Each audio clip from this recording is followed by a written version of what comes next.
Hello, welcome to Money Gist. I'm Oluyemisi and here are the top stories for you today.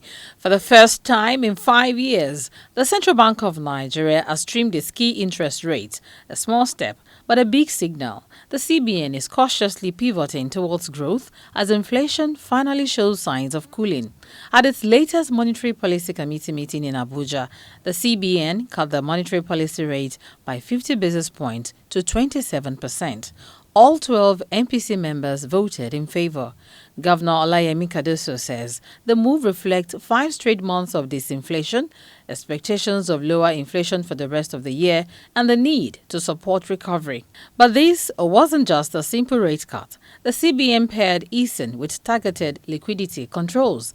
The cash reserve requirement for commercial banks was lowered from 50 to 45%, encouraging more lending to businesses. For public sector deposits outside the Treasury single account, however, the CRR was hiked to 75%, essentially mopping up excess liquidity that could fuel inflation.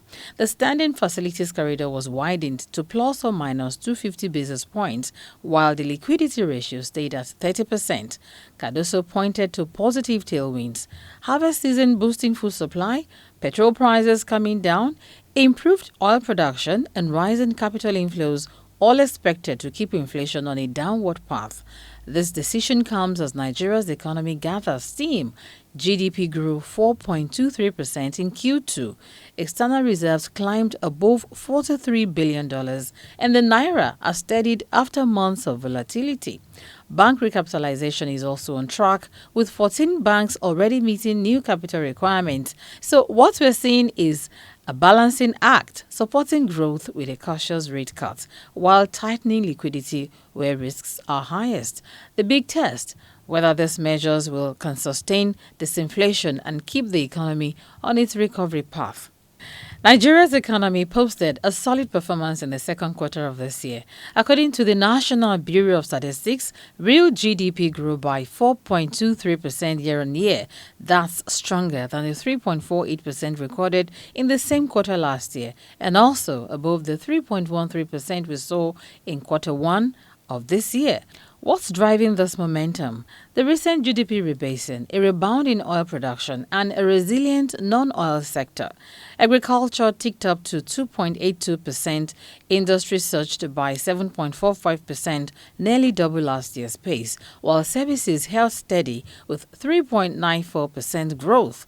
Industry in particular expanded its share of the economy to 17.3% of total GDP, up from 16.8% a year ago. And in nominal terms, Nigeria's GDP hit over 100 trillion naira in quarter two. That's a hefty 19% jump compared to last year. Bottom line, the numbers point to a strengthening economy with both oil and non-oil sectors pulling weight. Similarly, Nigeria's external reserves hit their strongest level in 6 years, crossing the $42 billion mark for the first time since 2019. Fresh data from the central bank shows reserves stood at $42.03 billion on September 19, 2025, capping 13 straight days of growth and reversing what was once a worrisome slide earlier this year. To put that in perspective, reserves plunged to $37.18 billion in July, the lowest this year. Since then, they've rebounded by almost $5 billion, boosting confidence in Nigeria's abilities to stabilize the naira, pay its debts, and fund imports. Analysts say the steady build-up reflects stronger oil earnings, offshore inflows, and slowing outflows, a combination that could push reserves towards $45 billion by year-end if the trend continues. For now, this 6-year high is more than just numbers on a chart. It's a psychological boost for investors, a shot in the arm for the naira, and a timely reminder that Nigeria's external buffers are back in play. Big shake-up in Nigeria's mining sector. The federal government has revoked over 1,200 mining licenses. That's exploration, quarry, small-scale and full mining leases, after the holders failed to pay their annual services fees.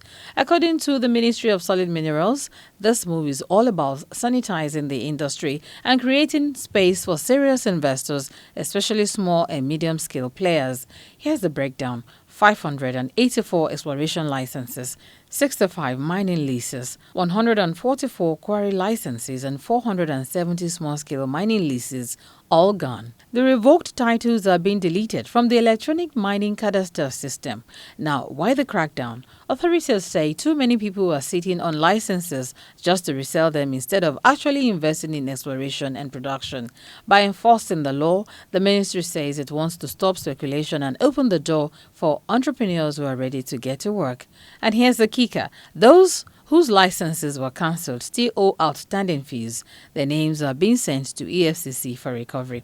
The government had given operators a chance, publishing notice back in June and allowing 30 days to sort things out. Out of almost 2,000 defaulters, 694 complied. The rest cancelled.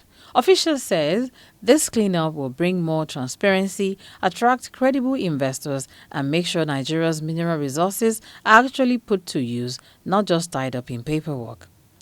Now, let's talk about a fresh directive from the Central Bank of Nigeria that's shaking up leadership planning in the banking sector.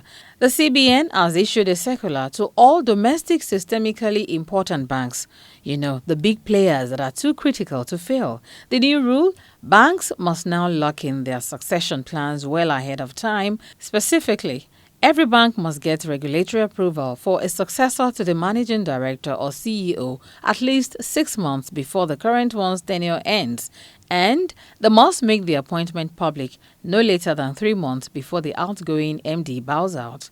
Why is this important? Well, the CBN says it's all about stability. By making sure transitions are smooth, there's less disruption at the top, less risk to the financial system, and incoming CEOs have time to properly prepare. No more last-minute scrambles for leadership seats at the biggest banks. Succession planning is no longer optional, it's mandatory. So next time you see a major bank announcing a new CEO months before the old one even leaves, now you know why. The CBN is making sure the system stays steady and predictable.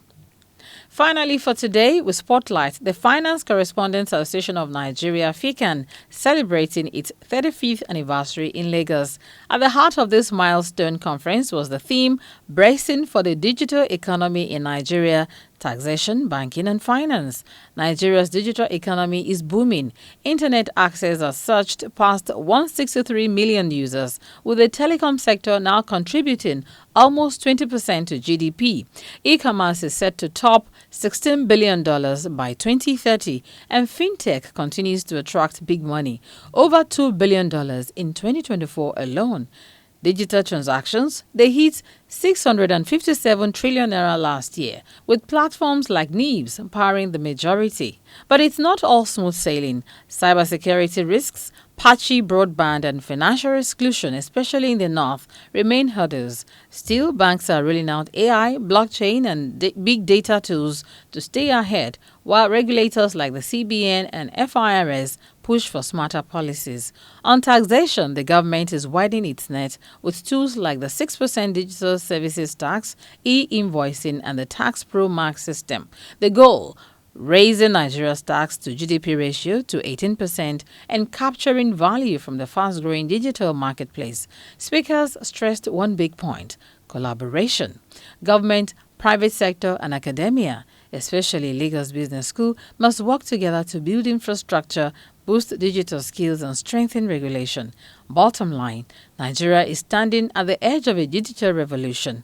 If the right policies, investment, and partnerships align, the country can unlock massive growth, inclusion, and prosperity. And as FICAN celebrates 35 years of financial journalism, its role as a bridge between industry, policy, and the public has never been more critical.